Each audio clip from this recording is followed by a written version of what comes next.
What began as a meeting on resting times for drivers revealed an issue of far greater concern to the Omnibus Association, a major service review of the Newcastle operations. According to the union, the review will lead to 45 drivers' jobs being axed. That involves a third of the weekend work being cut out, so there's substantial bus cuts on weekends. It's just very dramatic and very scary for the people in this area. Mr Winwood says all services before 6 in the morning and after 10 at night during the week will also go. But he asserts the biggest worry is speculation that school bus services will be put out to tender. The school routes are the most profitable part of the industry, and they are used to subsidise the unprofitable section. So if you lose your school routes, you can't keep operating the rest. What does that then mean for Newcastle buses, if that in fact does come into play? I think it means Newcastle buses go into history. Privatisation? Privatisation by a backdoor means. Terry Garrett, the manager of Newcastle buses, says privatisation is not on the cards, but the review, when implemented, is designed to give the service a sharper competitive edge. Unlike other statutory authorities, government authorities, we do have competitors. Our competitors are the private bus companies, and they are very strong. And for Newcastle buses to remain in business, we have to be able to compete. And part of competing is obviously getting our costs down.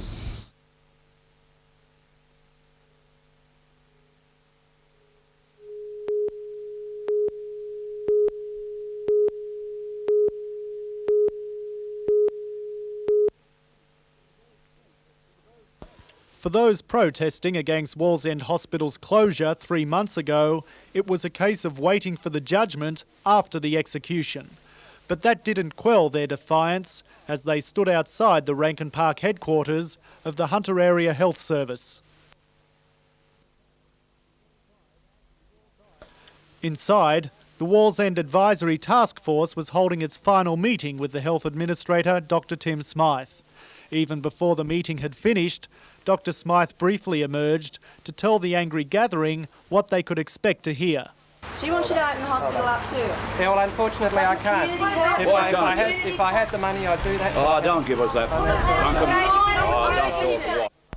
As some task force members left early, they were asked about the mood inside. One of enormous disappointment. I commented it's the most hopeless set of meetings I've ever been to because we didn't have a chance to start with. After another hour of fine-tuning the recommendations, Dr Smythe announced what the task force had decided. Well, the recommendations of the task force to me are to develop a mixture of community health services, aged care services, including nursing home beds, and an aged care hostel. Dr Smythe says he's accepted the recommendations, which keep the Wallsend property in public ownership, and will now be presenting them to Hospitals Minister Ron Phillips. But the protesters say the fight is not over yet. The picket line will remain in place until a public meeting is called to discuss what has been decided today for the future of the Wallsend Hospital site. Scott Bevan, NBN News.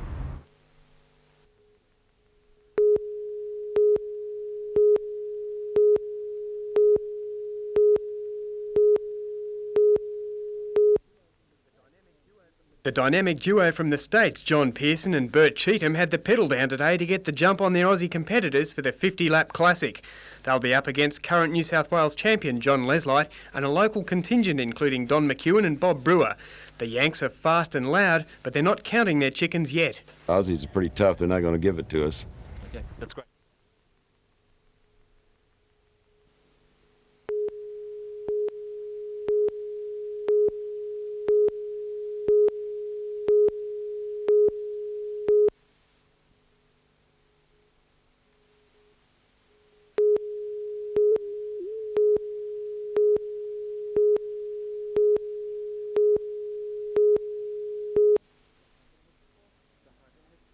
The Hunter has twice the state's average of melanoma sufferers, with between 300 and 400 new cases diagnosed each year. Of these, about 40 people will die. The New South Wales Cancer Council has mounted a two-pronged attack of prevention and early cure against skin cancer. Doctors are staffing a free weekend clinic at Nobby's Beach, offering advice on how to identify potential dangers. The most important thing is to look for change, right? If you've got a mole, a freckle, anything on your skin that changes in size, colour or shape, that's a reason to go along and report it to your own doctor, your own GP, within a week. Meanwhile, the big cover-up continues on the beach. You have a choice about being in the sun and sometimes choose not to be there. When you do have to be in the sun, then the most important thing is to realise that you can use shade and clothing, and I include hats in that, before you use sunscreen. Sunscreen really comes third down the list. It's not meant to encourage people to either stay in the sun longer or wear less clothing.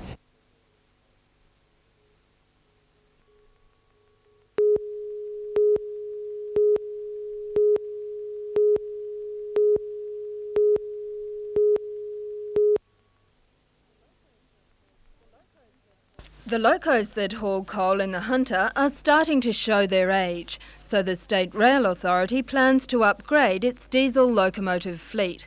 However, the Shadow Transport Minister, Brian Langton, today criticised the board of the SRA. He claims it will import 80 second-hand freight locomotives from the United States. Not only is that going to mean that Mr Greiner has no commitment to employment in New South Wales, he has no commitment to the future of the manufacturing industry in New South Wales either. The Shadow Minister says the Newcastle-based Ganninan Company has also tendered for the contract, which he estimates will be worth about $250 million. A spokeswoman for the Minister, Bruce Baird, confirmed that the SRA will make a decision about the successful tenderer on Wednesday. She told NBN that while it is against government policy to get involved in the tendering process, the Minister has been advised that the board is only considering the latest technology and it will not be importing 20-year-old locomotives. Jane Anderson, NBN News.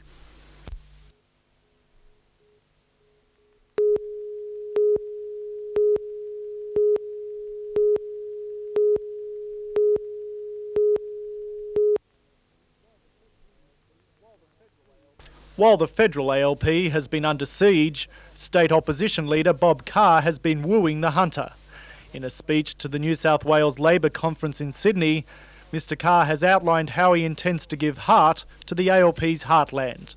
Mr Carr says that under his government, his objectives for this region will include lobbying for a fair share of the Anzac Frigates project, claiming the region has received only $1.5 million in work so far, chasing investment for an international standard hotel, and fully supporting the Honeysuckle redevelopment project. I think since the launch of the Honeysuckle Master Plan on October the 18th, I think Mr Carr and a lot of other people from outside the region have become more aware of the tremendous potential that Honeysuckle offers to the city and to the region. Also among Mr Carr's plans, a high technology park for the Hunter. That idea follows up a report submitted to the ALP by Newcastle University lecturer Roy Green, who has called for a strategy to help the region realise its manufacturing potential. Dr Green believes the Greiner government's Hunter Economic Development Council has not done enough to bring out that potential. I fear that we can't expect very much from that direction, and what we do need is to ensure that there is greater power within the region to put such a policy into effect. But Peter Rundle from the HEDC disagrees, saying the council has prepared a Hunter strategy which Mr Carr seems to have drawn on. He has been briefed on the strategy, on the draft strategy. I think he's put some ideas of his own towards it, and I think it seems to be a very positive note for the Hunter.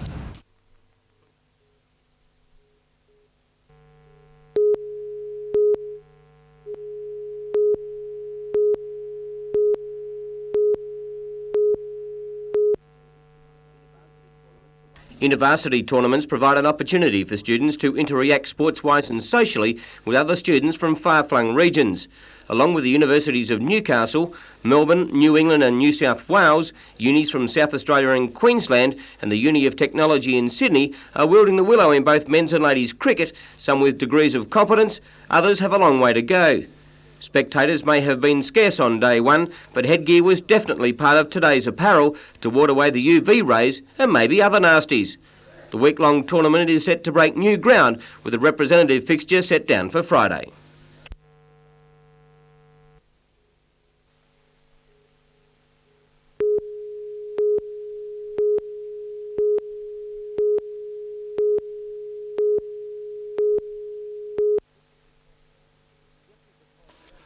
Jeffrey Baton-James resigned from his state manager's position for SLSA helicopters in October citing frustration with management as the principal reason. I didn't really agree with the attitude by my superiors of the attitude given to the people in the Hunter and the Hunter staff of the helicopter service. What was that attitude? Well, generally, they work for us now. Don't worry about them. They'll do as they're told. Mr. Baton James believes there was a hidden agenda for the helicopter service, but he won't elaborate. He asserts, however, he was unaware that a mortgage had been placed on the Hunter's Angel One chopper after Sydney had taken control of the assets of this region's service in May. He says the people of the Hunter should also be unhappy that they weren't told what was happening to the service, which they had donated millions of dollars to.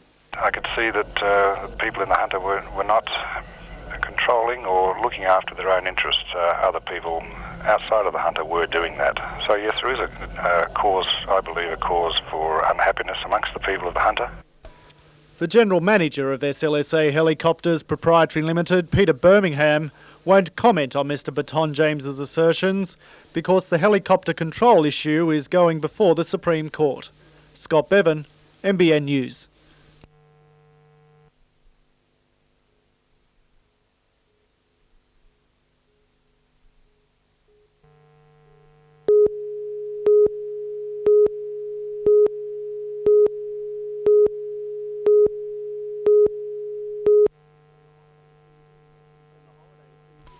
In the holiday season, Nelson Bay's population swells from about 15,000 to as much as 100,000 people, and to control those revellers, just a dozen police. On most nights, they close shop at about midnight, obliging residents to call Maitland, which then directs a lone patrol car covering the Raymond Terrace, Karua and Nelson Bay area. The car could be right there, although it could be 20 minutes away. But every job is assessed and we get there as soon as we can. While police say the system works, residents like hotel operator Tom Burrell, who had to call them at 3 a.m. on Sunday, say it's a disaster.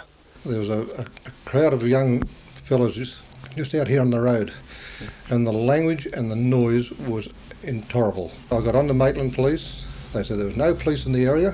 They said as soon as they can get a car, they will definitely be over here. Now, we feel that this is not suitable. Others say vandalism is now part of life at the Bay. They are all the time smashing the panels in our overpass. They smashed the window in the dive shop the other night. Long-term residents now refer to Friday nights as Animal Night, and they say overworked police patrols are so inadequate that regular holiday bookings are being cancelled. Police have shown us their work rosters at Nelson Bay on the condition that we don't reveal them for fear of tipping off criminals in the community. Yet at the same time, they insist the rosters are up to strength.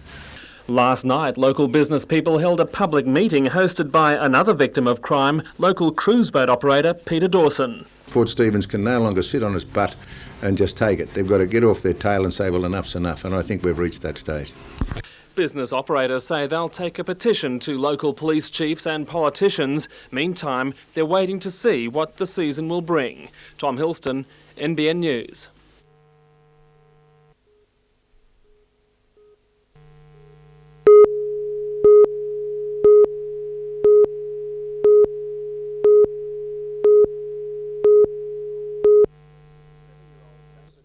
Seven-year-old David Preston was resting comfortably this morning, out of danger after being bitten on the toe by an adult funnel web as he prepared for school.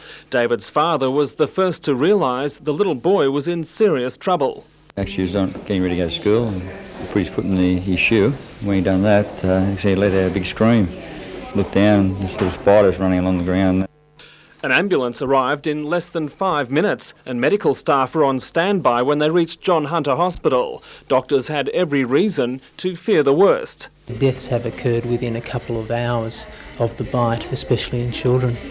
The spider was identified as a large adult male. Contrary to popular belief, although the male funnel web is smaller than the female, it's several times more toxic. The spider which bit David is among the deadliest in the world. But David showed no signs of distress. Doctors say that despite the funnel web's deadly poison, many bite victims don't develop serious symptoms. In the majority of cases, although the spider bites the patient and the fangs do actually penetrate the skin, it doesn't inject any significant amount of venom. The recommended treatment for a bite: call an ambulance, lie the victim down, placing gauze or tissue over the bite, then bandage it firmly, extending the bandage the length of the limb, adding a splint if possible. But the best advice is to avoid being bitten in the first place by staying on the lookout for funnel web hiding places, especially in boots and gardening gloves. Tom Hilston, NBN News.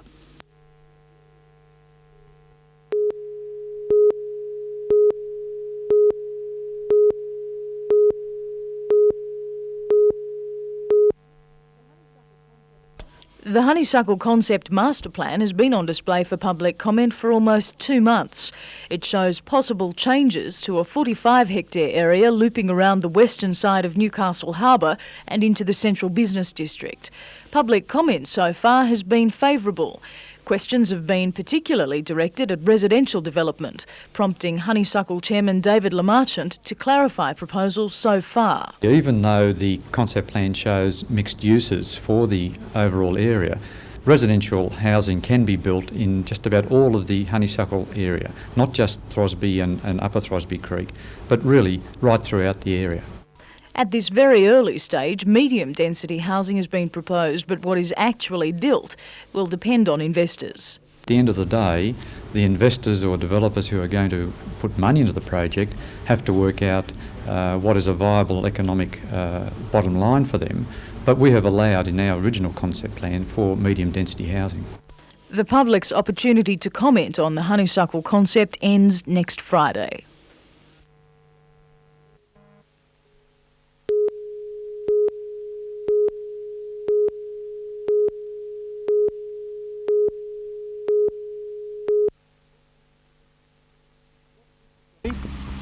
What's this you've got in your hand? In these parched times, little wonder the young have forgotten what an umbrella is. But as Newcastle was drenched for the 3rd consecutive day, items like raincoats came out of the closet for the first time in months. Since 9 yesterday morning, the city has received 23 millimetres of rain, much to the disappointment of school children about to begin their summer holidays. I'm sad because I like going to the beach. Other students weren't letting the rain dampen their end-of-year activities. Pupils from St Paul's at Burrigal decided if they were going to be wet, they may as well enjoy it. We've had a couple of bad days where we didn't do it, so we decided that we'd go out regardless today. Not so lucky are the Newcastle BHP Breakers. A soggy soccer field has forced the cancellation of tonight's scheduled game against Brisbane United. It's been that long since we've had any rain like this that it's come as a bit of a shock, to be honest, that we've had to call it off for rain. But don't let the puddles fool you. The drought's not over yet. The Hunter Water Board reports the combined storage of its supply has risen by only 1% and is still below the critical 60% level. The levels are such that we're going to maintain restrictions for a little while yet. If we've got another week of rain, maybe we could look at it. Scott Bevan, NBN News.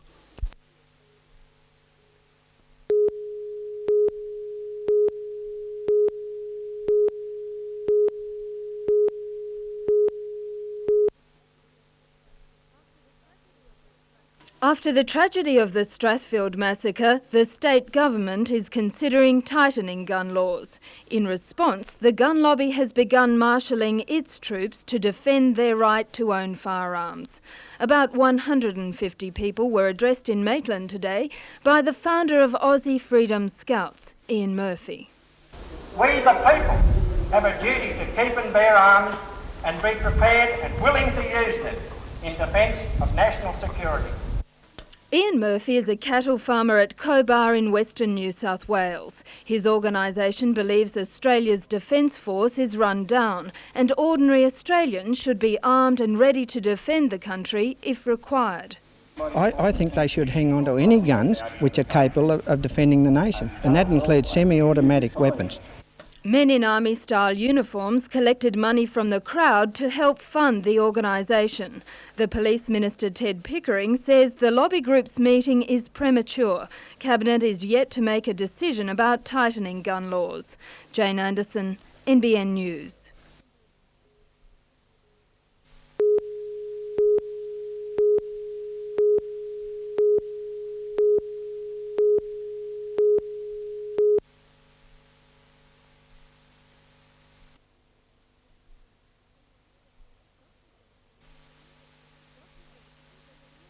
Doctors in the Hunter fear that patient health could be adversely affected if constraints on services and bed numbers continue. While the doctors have decided not to go on strike, more than 300 specialists and GPs have each contributed $150 to have this advertisement made. The ad is being screened on television this month. Doctors hope to alert the public and the Health Minister, Ron Phillips, to their problems.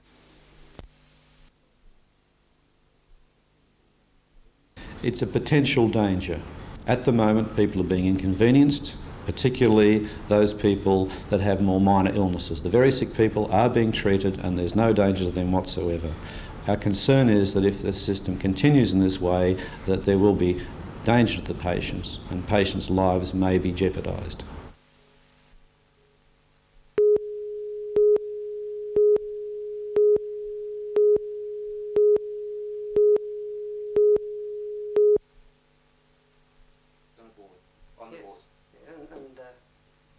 Why are they valid? It's never happened before. Well, the Companies Act says that they are valid. Now, even let's assume that what we're putting up is lawful and was adopted. Those against? Right. And gentlemen,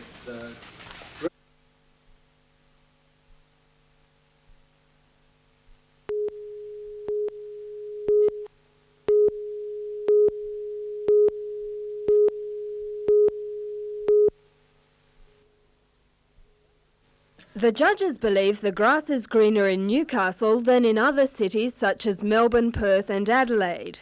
Sydney was voted the #1 city in Australia, followed by Canberra, Brisbane and Newcastle fourth. According to the judges, Newcastle was a consistent performer.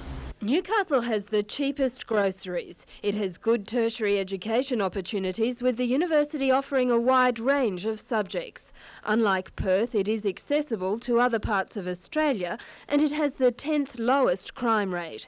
However, not everyone agrees with the judge's verdict. The Lord Mayor of Newcastle, Alderman John McNaughton, believes it's the best city in Australia. We've got all the necessary attributes for a very happy lifestyle, the things that don't cost anything at all, like our beaches and parks and bush.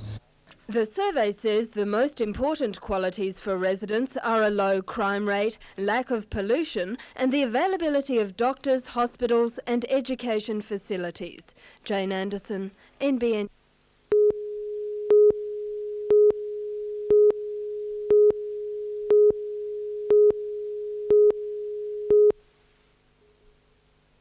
Two people were killed in a smash on the New England Highway south of Tamworth tonight. The accident occurred near Wallabadar around 6 o'clock. Details of those injured are not yet available. And a 3-year-old girl was critically injured at Greta around the same time when she was struck by a 4-wheel drive vehicle. Paul Keating was sworn in as Australia's 25th Prime Minister today, pledging to create employment and tackle the recession. In other news tonight, 90 employees of the Rockley spinning mill at Katara were dismissed today, with the plant to be transferred to Victoria. BHP's half-yearly profit has slumped more than 50% to just under $500 million, and 65-year-old Ron McLean of Murwillumbah claims the Westpac Bank lost $500,000 worth of his jewellery.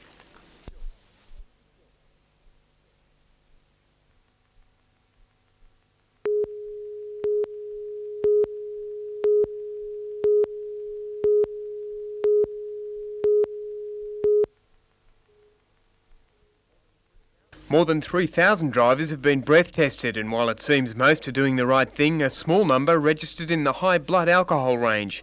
9 charges have been laid on the Central Coast, 5 in Newcastle and 4 in the Maitland area.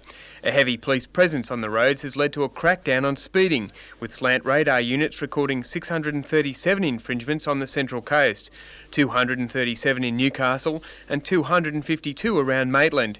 Heavy trucks and tourist coaches were included among those booked. A total of more than 600 traffic infringements has been recorded, including almost 100 for not wearing seatbelts.